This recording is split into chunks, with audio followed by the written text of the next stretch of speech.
소율의 문답 14번입니다. 질문: 죄가 무엇입니까? 답: 죄는 하나님의 법을 순종함에 부족한 것이나 그것을 범하는 것입니다. 제가 질문하면 답하시기 바랍니다. 죄가 무엇입니까? 죄는 하나님의 법을 순종함에 부족한 것이나 그것을 범하는 것입니다. 로마서 3장 23절입니다. 모든 사람이 죄를 범하였음에 하나님의 영광에 이르지 못하더니. 요한일서 3장 4절입니다. 죄를 짓는 자마다 불법을 행하나니 죄는 불법이라.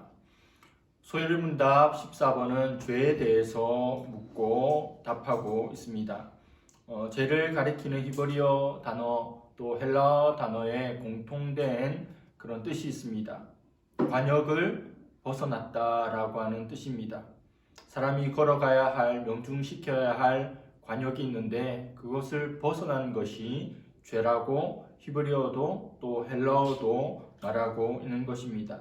하나님이 제시하신 법, 하나님께서 말씀하신 것에 순종해야 하는데 부족하거나 순종하지 못하는 것이 죄를 짓는 것입니다. 그리고 하나님께서 하지 말라고 하신 것을 행하는 것, 그것이 바로 죄를 짓는 것입니다. 죄에 대해서 먼저 이야기할 때 첫 번째는 하나님의 율법에 순복함에 부족한 것입니다. 부자귀의 죄라고 표현할 수 있을 겁니다. 하나님께서 하라고 하신 것을 하지 않는 것을 어려운 말로 부자귀의 죄라고 합니다. 사람들이 저지르는 범죄에 대해서 여러 가지로 분류하는 것이 있는데 그 중 하나가 자귀와 부자귀입니다. 어려운 말처럼 보이지만 자귀라고 하는 것, 자귀죄라고 하는 것은 어떤 일을 내가 행함으로 죄를 짓는 것을 자귀죄라고 합니다. 부자귀죄는 내가 어떤 일을 행하지 않음으로 저지르게 되는 범죄를 말합니다. 하나님께서 말씀하신 것에 부족한 것, 하나님께서 말씀하신 것에 내가 행하지 않는 죄가 부자귀의 죄입니다. 예를 들어서 제가 설명을 하나 해보겠습니다. 목사의 신분으로 성도의 가정을 신방갑니다. 그리고 밖에서 초인종을 누르면 목사를 확인하고 문을 열어주죠. 신방의 목적은 무엇입니까? 이야기를 나누고 상담하는 것이고 말씀으로 권면하고 또 그 가정을 위해서 기도하는 것인데 이런 신방의 행위를 전혀 하지 않고 예를 들어 고가의 정수기를 제가 팔기 위한 이야기만 계속하는 겁니다. 그럼 처음에는 목사인지라 문을 열어주고 이야기를 들어주었지만 오랫동안 신방의 내용들을 다루지 않고 정수기만 파니까 이제 목사님 좀 집에서 나가주시죠. 이렇게 이 집에서 나가달라고 요청을 하는데 제가 나가지 않고 가만히 그냥 있으면 형법상의 퇴거, 불응죄를 짓게 되는 겁니다. 난 아무것도 하지 않고 그냥 그 집에 있는데 나가달라는 요청을 받고도 그냥 있게 되면 그게 죄라는 겁니다. 이게 부자기 죄의 전형입니다. 또 한 가지는 우는 아이가 있는데 배고파서 우는 저 집 필요한 아이에게 젖을 물려주지 않아서 죽게 만든다면 부자기의 죄입니다. 아이 목을 조르거나 아이를 던져버리거나 해서 죽이는 것이 아니라 아무것도 하지 않고 있으므로 죄를 짓는 겁니다. 하나님께서 우리에게 많은 말씀들을 하셨죠. 내 이웃을 내 몸과 같이 사랑하라. 안식일을 기억하여 거룩하게 지키라. 11조를 드려라. 복음을 전하라. 선을 행하라. 근데 그 명령에 대해서, 말씀에 대해서, 그 율법에 대해서 내가 아무것도 하지 않는 겁니다. 가만히 있는 거죠. 행하지 않게 됩니다. 나 아무것도 하지 않았는데요. 그게 바로 부자기의 죄입니다. 율법에 순복함에 있어서, 말씀에 순종함에 있어서 부족한 겁니다. 두 번째는 하나님의 율법을 어기는 죄입니다. 자귀의 죄입니다. 하나님이 하지 말라고 한 것을, 분명한 말씀을 내가 어기는 겁니다. 원수를 미워하지 말라, 하나님의 이름을 망령되이 일컫지 말라, 살인하지 말라, 간음하지 말라, 도둑질하지 말라, 돈을 사랑하지 말라 등의 말씀을 어기면 자귀의 죄가 됩니다. 에덴 동산에서 아담과 하와가 저지른 원죄가 무엇입니까? 선악과를 먹지 말라는 겁니다. 그것을 먹은 거죠. 내가 율법을 어긴 겁니다. 어떤 일을 행함으로 자기의 죄를 지은 겁니다. 대부분의 많은 죄들이 여기에 속합니다. 하나님께서 말씀을 주셨음에도 불구하고 하나님께서 금하신 것을 내가 어겨버리는 것, 그러므로 온 인류에 사망이 오게 되었고 모든 인생들이 죄를 짓게 되었습니다. 오늘은 죄 두 종류를 살펴보았는데 부자기의 죄와 자기의 죄입니다. 그런데 이런 죄는 어떤 특징이 있는데 그것은 바로 확산성이라고 하는 특징입니다.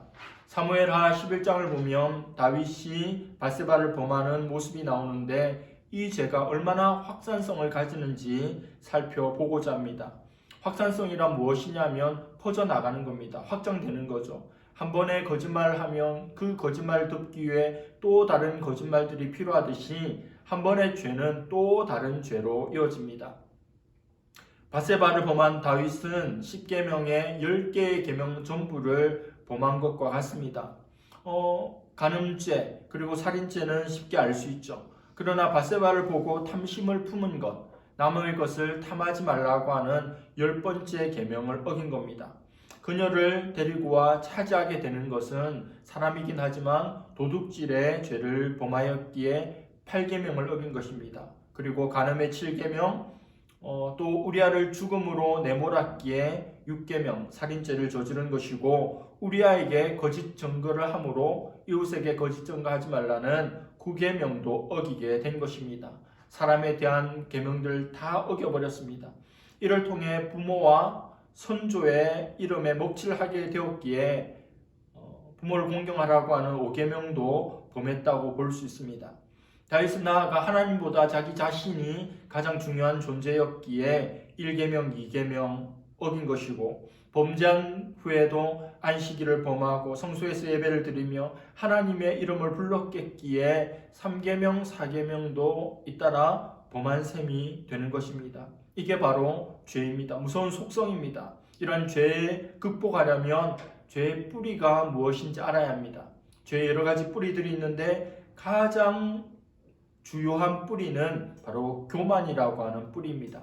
에덴 동산에서 죄가 처음으로 시작되었는데 그 뿌리, 근거가 바로 교만입니다. 하나님과 같게 되리라고 하는 사탄의 그 뱀의 꾀임에 넘어감으로 선악과를 먹게 된 겁니다. 하나님처럼 눈이 밝아질 것이라고 하는 하나님 같이 될 것이라고 하는 그 꾀임에 넘어가게 된 겁니다. 원죄로부터 시작해서 모든 죄의 그 깊은 곳에는 교만이 있습니다.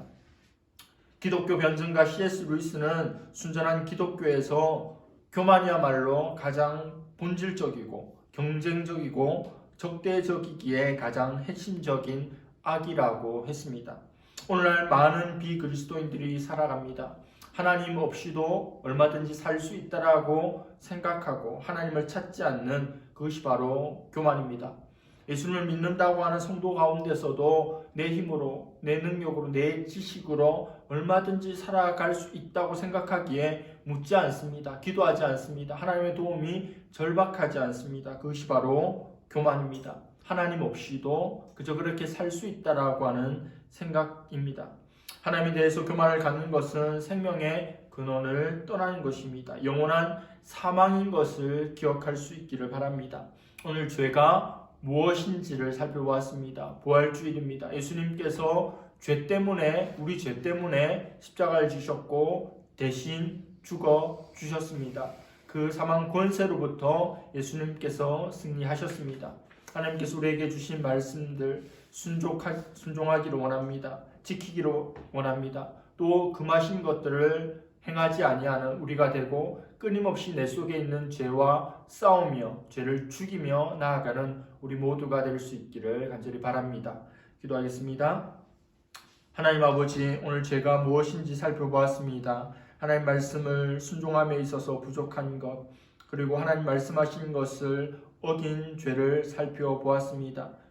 죄를 지어서 죄인이 아니라 죄인이기 때문에 죄를 지을 수밖에 없는 기구한 운명을 가지고 살아가는 우리 인생들입니다. 죄 문제 예수 그리스도께서 해결해 주셨기에 죄책감으로부터 자유롭게 하여 주시고 날마다 사죄의 은총을 누리게 하시되 또 예수님의 은혜로 죄 용서함을 받았지만 방종하지 아니하고 죄와 싸우며 피 흘리기까지 싸워 이김으로 하나님 말씀에 순종하고 또 금하신 것을 행하지 아니하는 우리 모두가 되게 하여 주시옵소서. 감사드리며 예수님의 이름으로 기도드립니다. 아멘.